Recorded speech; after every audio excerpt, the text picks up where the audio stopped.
ஆண்டவராய் இயேசு கிறிஸ்துவின் கிருபையுள்ள நாமத்திலே உங்கள் யாவருக்கும் அன்பின் நல்வாழ்த்துக்கள் கூறி இன்றைய தியானத்திற்கு உங்களை தயவுடன் அழைக்கிறோம்.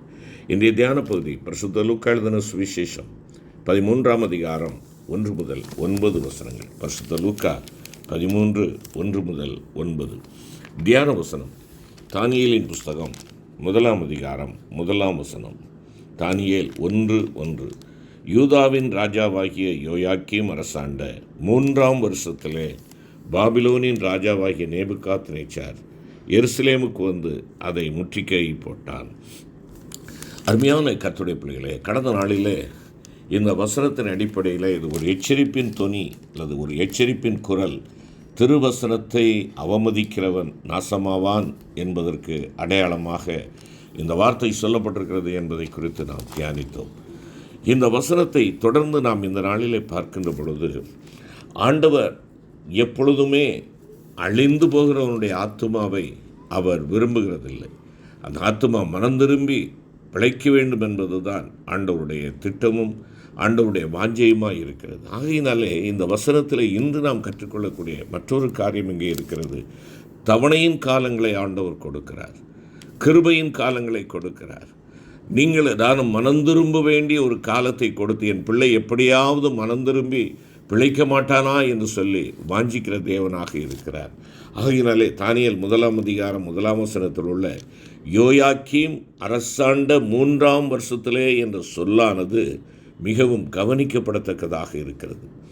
அவன் செய்த எல்லா அக்கிரமங்களின் மத்தியிலும் அவன் மனம் திரும்பும்படியாக தேவன் அவனுக்கு 3 ஆண்டுகள் தவணையாக கொடுத்தார் என்பதை இதிலிருந்து நாம் கற்றுக்கொள்ள முடிகிறது. 3ஆம் வருஷத்திலே என்று சொல்கின்ற பொழுது ஆண்டவர் இந்த சம்பவம் பின்பாக அவன் எப்படியாவது மனம் திரும்ப வேண்டும் என்பதற்காக 3 ஆண்டுகளை கொடுக்கிறார். ஆனால் எந்த ஒரு மாற்றமும் இல்லை. பரிசுத்த லூக்கா 13ஆம் அதிகாரத்தில் ஆண்டவராய் இயேசு கூறியுள்ள ஒரு உவமையிலே, ஒரு தோட்டத்திலிருந்து ஒரு அத்தி மரத்திற்கு 3 வருடங்கள் கொடுக்கப்பட்டிருந்ததாக நாம் வாசிக்கிறோம். ஆனாலும் அது கனி கொடுக்கவில்லை. அப்பொழுது எஜமான் தோட்டக்காரனை நோக்கி, இதோ 3 வருஷமாய் இந்த அத்தி மரத்திலே கனியை தேடி வருகிறேன், ஒன்றையும் காணவில்லை, இதை வெட்டி போடு, இது ஏன் நிலத்தை கெடுக்க வேண்டும் என்றார். அதற்கு அந்த தோட்டக்காரன் அந்த எஜமானிடத்தில் பரிந்து பேசுகிறதை நாம் பார்க்கலாம். ஐயா, இது இந்த வருஷமும் இருக்கட்டும், நான் இதை சுற்றிலும் கொத்தி எருப்போடுவேன், கனி கொடுத்தால் சரி, கொடாவிட்டால் இனிமேல் இதை வெட்டி போடலாம் என்று சொன்னான் என்பதாக பரிசுத்த லூக்கா 13ஆம் அதிகாரம் 7 முதல் 9 வசனங்களிலே வாசிக்கிறோம். அது வெட்டி போடப்படும்படி உத்தரவான போது 1 வருடம் கூட அதற்கு கூட்டி கொடுக்கும்படி தோட்டக்காரன் அதற்காக வேண்டிக் கொண்டார். ஆம், இந்த 3 வருடம் அதற்கு தவணையின் காலம் கொடுத்தாகிவிட்டது, வெட்டப்பட வேண்டிய நாள் வருகிறது. ஆனால் தோட்டக்காரனுடைய பரிந்து பேசும் மன்றாட்டு ஜெபத்தை நாம் இங்கே பார்க்கிறோம். இன்னும் 1 வருஷம் இருக்கட்டும். ஆக 4வது வருடத்தையும் அங்கே என்ன செய்கிறார், அங்கே காண்பிக்கிறார் என்பதை நாம் பார்க்க வேண்டும். கூட்டி கொடுக்கும்படியாக தோட்டக்காரன் அதற்காக வேண்டிக் கொண்டார். முன்னிருந்ததை காட்டிலும் சிறப்பான விதத்தில் அவன் அதன் மேல் கவனம் செலுத்தி அதை பராமரித்தான். இங்கே நமக்கு ஒரு எச்சரிப்பு உள்ளது. சில வேளைகளிலே நாம் தேவனுக்கேற்ற கனி கொடாது இருக்கும்போது, நம்முடைய சுபாவங்கள் தேவனுக்கு முன்பாக செம்மையற்றதாக இருக்கின்ற போது, நாம் மீண்டும் ஆண்டவரிடத்திற்கு திரும்பி வரும்படியாக தேவன் நமக்காக இன்னும் அதிகமான சிரத்தையோடு மிகுந்த கரிசனையோடு நம்மோடு செயல்படுவார். அப்பொழுது தேவனிடத்திலிருந்து நமக்கு விசேஷமான ஆசீர்வாதங்கள் உண்டாகும். சிறப்பான விதத்தில் நாம் அவரால் பராமரிக்கப்படுவோம். அப்படிப்பட்ட சந்தர்ப்பங்களில் என் ஜீவியம் தேவனுக்கு முன்பாக செம்மையாயிராவிட்டால், மற்றவர்களை பார்க்கிலும் நான் அவரால் ஆசீர்வதிக்கப்பட்டுதானே இருக்கிறேன் என்று எண்ணி நாம் நமது ஆவிக்குரிய நிலையில் திருப்தி அடைந்து நம்மை நாமே வஞ்சித்து கொள்ளக்கூடாது. நாம் இன்னும் நம்முடைய இருதயத்தை கடினப்படுத்தும்படியாக அல்ல, மனம் திரும்பும்படியாகவே தேவன் உன்மேலும் என்மேலும் மிகுந்த இரக்கமும் கரிசனையும் அன்பும் பாராட்டுகிறார் என்பதை நீங்களும் நானும் நம்முடைய கவனத்திலே கொள்ள வேண்டும். கனி கொடாதிருந்த அந்த அத்தி மரத்திற்கு 4ஆம் வருடமும் தவணையாக கொடுக்கப்பட்டது. அவ்விதமாகவே ராஜாவாகிய யோயாக்கீமுக்கும் 1 வருடம் கூட்டி கொடுக்கப்பட்டது. அவனுடைய ராஜ்யபாரத்தில் 3ஆம் வருடத்தில் அவனுடைய தேசத்தை நேபுகாத்நேச்சார் முற்றுகை போட வந்த போதிலும், அந்த வேளையில் திடீரென நேபுகாத்நேச்சாரின் தகப்பனார் மரணமடைந்தபடியினால் அவன் யுத்தத்தை தன் சேனாதிபதியிடத்திலே விட்டுவிட்டு துரிதமாக தன் தாயகம் திரும்ப வேண்டியதாயிற்று. யோயாக்கீமின் 4ஆம் வருடத்தில் நேபுகாத்நேச்சார் தன் தகப்பனின் ஸ்தானத்தில் பாபிலோனிய பேரரசில் ராஜாவாக்கப்பட்டு மறுபடியும் யூதாவுக்கு விரோதமாக வந்தார். அப்போது தேவன் யோயாக்கீமை அவனுடைய கையில் ஒப்பு கொடுத்தார். அருமையான கர்த்தருடைய பிள்ளைகளே, யூதா உட்பட எகிப்தின் கீழ் இருந்த பல ராஜ்யங்கள் பாபிலோனின் கீழ் கொண்டு வரப்பட்டன என்பதாக எரேமியா 46ஆம் அதிகாரம் 1 மற்றும் 2ஆம் வசனம் குறிப்பிடுகிறது. அந்த வருடத்திலிருந்தே யூதருடைய பாபிலோனிய சிறையிருப்பு ஆரம்பமாகிவிட்டது என்று எரேமியா 25ஆம் அதிகாரம் 1 முதல் 11 வசனங்களிலே நாம் வாசிக்கிறோம். இவ்விதமாக கனிகொடாத அத்திமரம் கனி கொடுக்கும்படி மற்றொரு வருடம் அதற்கு கூட்டி கொடுக்கப்பட்டது. அதுபோலவே யோயாக்கீமுக்கு 3 வருடங்களுக்கு பின்னர் மனம் திரும்பும்படி மற்றொரு வருடம் தவணையாக கொடுக்கப்பட்டது. தனக்கு தவணையாக கிடைத்த நாட்களை குறித்து யோயாக்கீம் என்ன நினைத்தான் என்று நமக்கு தெரியாது. அவனுடைய ராஜ்யபாரத்தின் 3ஆம் வருடத்தில் அவனுடைய தேசம் முற்றுகை போடப்பட்டு அதற்கப்புறமாக அவனுக்கு 1 வருடம் கூட தவணையாக கொடுக்கப்பட்ட போதிலும், அந்த நாட்களில் கூட அவன் தான் செய்த அக்கிரமங்களை குறித்து மனஸ்தாபப்பட்டதாகவோ தேவனுக்கேற்ற நற்கனிகளை கொடுத்ததாகவோ நாம் வாசிக்க முடியவில்லை. முடிவாக அவன் தன் சத்துருக்களின் கையில் ஒப்பு கொடுக்கப்பட்டான். அருமையான சகோதரா சகோதரி, அன்பான தேவ பிள்ளையே, உன்னுடைய வாழ்க்கையிலும் இந்த வருடம் உனக்கு தவணையாக கூட்டி கொடுக்கப்பட்டிருக்கக்கூடும்.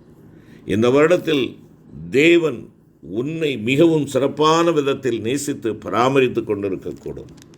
சிறப்பான விதத்தில் அவர் உன்னோடு செயல்பட்டிருக்கவும் கூடும். அவ்விதமாக அவர் சிறப்பான விதத்தில் உன்னை நேசித்து பராமரிப்பதினால் அவருக்கு முன்பாக உன்னுடைய வாழ்க்கை செம்மையானதாக இருப்பதாக எண்ணி நீ வஞ்சிக்கப்பட்டு போகாதே. அழிவு வருமுன் நீ உன்னை தாழ்த்தி உன் வழிகளை தேவனுக்கு முன்பாக செம்மைப்படுத்தி கொள்ள வேண்டும் என்று வேதம் சொல்லுகிறது.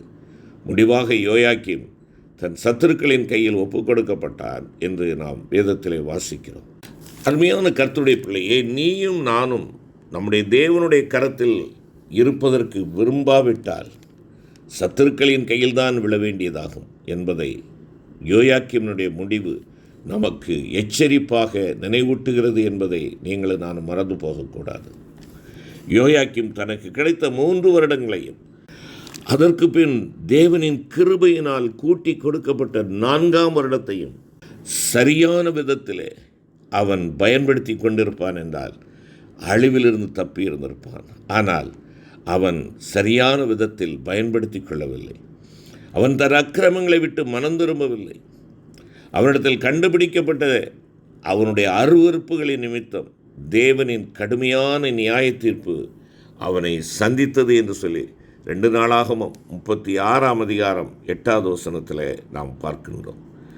யூதாவை ஆண்டு நடத்தும்படி தேவனால் தெரிந்து கொள்ளப்பட்டவனாயிருந்த யோயாக்கீமின் முடிவு தேவ ஜனங்களை வழிநடத்தும்படி தேவனால் நியமிக்கப்பட்டிருக்கும் தேவ பிள்ளைகளாகிய உங்களுக்கும் எனக்கும் ஆண்டவருடைய ஊழியத்தில் ஈடுபட்டிருக்கிற நம் அனைவருக்கும் ஒரு எச்சரிப்பாக கொடுக்கப்பட்டுள்ளது என்பதை நீங்களும் நானும் மறந்து போகக்கூடாது. அருமையான கர்த்தருடைய பிள்ளையே, ஒருவேளை இந்த ஆண்டு தேவனுடைய நியாய தீர்ப்பு நம்மை சந்திக்கும் என்றால் நம்முடைய நிலைமை எப்படிப்பட்டதாக இருக்கும்? அருமையான கர்த்தருடைய பிள்ளையை யோசித்துப்பார். பேதுரு அப்போஸ்தலன் தன்னுடைய 1வது நிருபம் 4ஆம் அதிகாரம் 17வது வசனத்திலே குறிப்பிடுகின்ற பொழுது, நியாய தீர்ப்பு தேவனுடைய வீட்டிலே துவங்கும் காலமாக இருக்கிறது. முந்தி நம்மிடத்திலே அது துவங்கினால் தேவனுடைய சுவிசேஷத்திற்கு கீழ்ப்படியாதவர்களின் முடிவு என்னவா இருக்கும் என நாம் வாசிக்கிறோம் அல்லவா? ஆம், நம்மிலே துவங்குகிறது. தேவ ஊழியனே, உன்னிலே என்னிலே துவங்குகிறது நியாய தீர்ப்பு. ஆகவே தேவனுடைய வீட்டில் நீ அதிக பயத்தோடும் நடுக்கத்தோடும் ஜீவிக்க வேண்டும். யாக்கோபு பெத்தேலுக்கு வந்தபோது தேவனுடைய வீடு எவ்வளவு பயங்கரமானது என்பதை உணர்ந்து கொண்டான். அவன் பயந்து, இந்த ஸ்தலம் எவ்வளவு பயங்கரமாயிருக்கிறது, இது தேவனுடைய வீடே அல்லாமல் வேற அல்ல என்பதாக அவன் சொன்னதாக ஆதியாகமம் 28ஆம் அதிகாரம் 17வது வசனத்திலே வாசிக்கிறோம். புறம்பே இருந்து செய்யப்படும் பாவத்தை காட்டிலும் தேவனுடைய வீட்டில் இருந்து கொண்டு ஒருவன் செய்யும் எந்த பாவமும் அவனுக்கு அதிக தண்டனை வருவிக்கும்.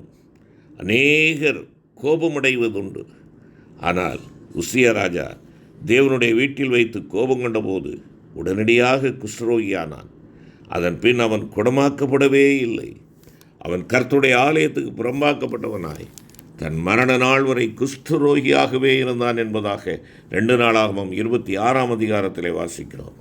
அருமையான கர்த்தருடைய பிள்ளையே, தேவனுடைய வீட்டில் கோபமடைவதற்கே தேவனால் இவ்வளவு கடும் தண்டனை விதிக்கப்படும் என்றால், அங்கிருந்து கொண்டு ஒருவன் துணிகரமாக செய்ய முற்படும் மற்ற பாவங்களை பற்றி நாம் யோசிக்க வேண்டாமா?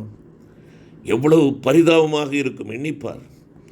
தேவனுடைய வீடு சாதாரணமான ஒரு இடமல்ல, அது பயங்கரமானது என்பதை நீ நானும் நினைவிற்கொண்டு பயத்துடனே கர்த்தரை சேவிக்கும்படியாக ஆண்டவருடைய வார்த்தை சங்கீதம் 2:11 நம்மை அழைக்கிறது. ஜெபிப்போம். கிருபை நிறைந்த ஆண்டவரே, கிருபையின் காலங்களை நாங்கள் அசட்டை செய்யாது எங்கள் ஆண்டவர் எங்களிடத்திலே கற்றுக் கொடுக்கும் சத்தியங்களை நாங்கள் ஏற்றுக்கொண்டவர்களாக, எங்களுக்கு முன்பாக நீர் வைத்த யோயாக்கீமை போல நாங்களும் மன கடினமுடையவர்களாகி உமக்கு பிரியமில்லாத காரியங்களை செய்து அழிவை சந்தித்து விடாதபடி உம்முடைய அடிச்சுவட்டை பின்பற்றி உம்முடைய வழியிலே நடந்து உம்மை மகிமைப்படுத்தி உம்முடைய சாட்சிகளாய் காணப்பட எங்கள் ஒவ்வொருவருக்கும் கிருபை தாரும். மீட்பர் இயேசுவின் மூலம் வேண்டிக் கொள்கிறோம் நல்ல பிதாவே, ஆமென்.